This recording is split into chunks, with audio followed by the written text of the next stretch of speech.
यहाँ पर उपस्थित हमारे गांव कलसी, रामराई खेड़ी, मालू और आसपास के इलाके के आगे सभी हमारे जिम्मेदार किसान, बुजुर्ग भाई, हमारे पत्रकार बंधु और माननीय अखिलेश यादव जी के आदेश पर यहाँ पर आपके बीच में पार्टी के सभी जिम्मेदार लोग जो यहाँ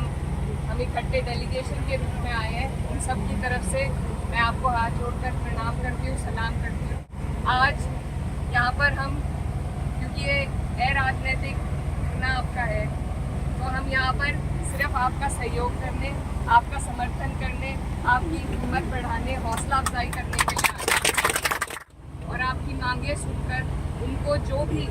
जैसा शाहनवाज भाई ने कहा कि यहाँ पर लगभग चारों सदन के सदस्य मौजूद हैं और हमारे माननीय राष्ट्रीय अध्यक्ष जी हैं, जो भी आपकी समस्या है उसको हम सभी लोग मिलजुल कर अपने अपने सदन में उठाने का काम करेंगे। सबसे पहले तो मैं आप सभी का धन्यवाद देना चाहती हूँ और आपकी हिम्मत को सलाम करना चाहती हूँ कि आप लोग यहाँ अपनी ही ज़मीन के लिए किस तरीके से आपको हटाया गया और आज आपको मुआवजा भी नहीं मिल रहा है, आपको लड़ाई लड़नी पड़ रही है। ये बहुत अफसोस की बात है। हम लोग लगातार अपने ज़िले में भी यही जो हाईवे है, कल जो शामली के कुछ किसान हैं उनसे भी मैं मिली थी, वहाँ पर सर्कल रेट की समस्या, मैं तहसीलदार साहब को कहना चाहती हूँ क्योंकि ये प्रशासन की तरफ से आए हैं, तो इन्हें मैं बताना चाहती हूँ कि अगर आप किसान की पीड़ा को समझेंगे तो इनका पालन पोषण सिर्फ ज़मीन के माध्यम से हो पाता है। 14 दिन का पेमेंट नीले नहीं टाइम पर कर पाती है। सरकार को सिर्फ 2-3 चीज़ें ऐसी करनी है जिससे हमारे किसानों का भला हो सके, और ये जो सरकार है इसके पास कमी किसी चीज़ की नहीं है। ये बड़े बड़े हाईवे बनाने के लिए इनके पास पैसे हैं, जो उद्योगपति है उनके 60-60 लाख करोड़ इनका कर्जा माफ़ करने के लिए इनके पास पैसे हैं, लेकिन आपके लिए ये सरकार कुछ करना नहीं चाहती है। तो ये इनकी नीयत में दोष है और इसको हमें समझना ज़रूरी है। वैसे तो मैं आप सबको भी धन्यवाद देना चाहती हूँ कि सहारनपुर मंडल में आपने इस सरकार को हराने का काम किया, इसके लिए आप सबका आपका धन्यवाद। और अब ज़रूरत यही है, ये वैसे राजनीतिक करना है, लेकिन राजनीति हर जगह आ जाती है, इसलिए राजनीति को समझना भी बेहद ज़रूरी है, क्योंकि विचारधारा जो जिस पार्टी की है, ये जो हमारे ऊपर काबिज है पार्टी, ये कभी भी किसान हित की बात नहीं करती। हमेशा हमें आपस में उलझाकर इन्होंने सत्ता कब्जाई है। आज हमने इन्हें अपने मंडल से दूर किया है, अब यही कोशिश है कि जो कसर रह गई है उसे हमें आगे हटाना पड़ेगा, तभी हमारा और आपका भला हो पाएगा। तो मेरी आप सबसे भी ये मेरा अनुरोध है कि आप लोग इस धरने को, भारतीय किसान यूनियन का यहाँ पर जो सक्रिय ये धरना चल रहा है, हमारे ज़िले में बहुत सक्रिय है भारतीय किसान यूनियन, और आज मुझे बहुत खुशी हुई क्योंकि मेरे पिताजी शामली ज़िले में पहले ब्लॉक अध्यक्ष थे भारतीय किसान यूनियन के।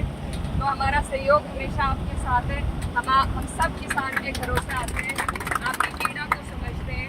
और अगर किसान को, जैसा तहसीलदार बता रहे हैं कि आपको ज़मीन के बदले ज़मीन देने का जो इनका उपाय है, मुझे नहीं लगता ये लॉजिकल है, क्योंकि एक गांव के लोगों को जब आप दूसरे गांव में भेजेंगे, वहाँ पर कब्जा करने के लिए ज़मीन पर उन्हें अनुमति देंगे, तो लाजमी बात है कि वहाँ पर झगड़े होंगे।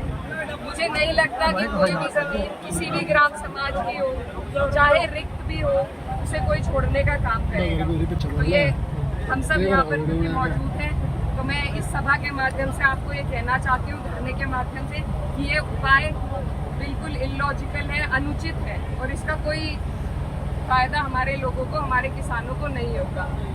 तो इसीलिए आपसे मेरी ये गुजारिश है कि जिस तरीके से ये अपनी ज़मीन को बोते आ रहे थे, उसका फ़ायदा उठाते आ रहे थे आज हाईवे बनाने के लिए, और ये भी बहुत सही बात कही थी सुजिन भाई ने कि ये जो हाईवे बनाए जा रहे हैं इसमें किसानों का फ़ायदा कम और उद्योगपतियों का फ़ायदा ज़्यादा है। और एक जो दूसरा पॉइंट इस हमारी सूची में था वो ये था कि इसमें सर्विस रोड बनाया जाए ताकि थोड़ा बहुत लाभ हमारे किसान इन रोडों का उठा पाए, ये जो हाईवे आप निकाल रहे हैं इनका उठा पाए। तो एक तो सर्विस रोड की जो हमारी समस्या है वो बहुत ज़रूरी है, उसको भी आप लोग संज्ञान में लें, और दूसरा जो किसानों का सही मुआवजा है उसको देने का आप लोग काम करें, क्योंकि सिर्फ किसान ऐसा हमारे देश में है, जो इस देश की रीढ़ की हड्डी है, जिसको यहाँ पर पालन पोषण के लिए सिर्फ ज़मीन का उनका माध्यम होता है, वो आज आप लोग इनसे छीन रहे हैं। तो ये आपका फ़र्ज़ बनता है, इंसानियत के नाते कह लीजिए, इस देश के हित के नाते कह लीजिए कि आप इनकी पीड़ा को समझें, इनकी मुसीबत को समझें और इनके लिए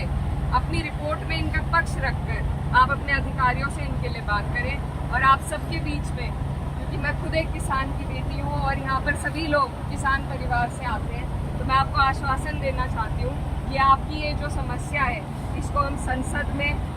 लोकसभा में भी, राज्यसभा में भी, विधानसभा में भी, विधान परिषद में भी, हर जगह उठाने का काम करेंगे। और आपकी लड़ाई में आप अकेले नहीं हैं। हमारी पार्टी, हमारे माननीय राष्ट्रीय अध्यक्ष जी और आपके ज़िले के जितने भी जिम्मेदार लोग यहाँ पर मौजूद हैं, वो तन मन धन से आपके साथ हैं। जितना लंबा आप ये धरना चलाना चाहेंगे, जितनी आपको हमारी इसमें उपलब्धि चाहिए कि हम सब आपके लिए तैयार हैं और आपकी इस पीड़ा में आपके साथ हैं। आपकी आवाज़ उठाने का काम मैंने पहले भी कहा है कि जब जब संसद में कैराना का नाम उठे तो मैं चाहती हूँ कि साथ साथ किसानों की समस्या का भी वहाँ पर मुद्दा उठे। तो इसके लिए आपने मुझे चुना है और मैं यकीन दिलाना चाहती हूँ कि आपकी इस समस्या को हम ज़रूर उठाने का काम करेंगे।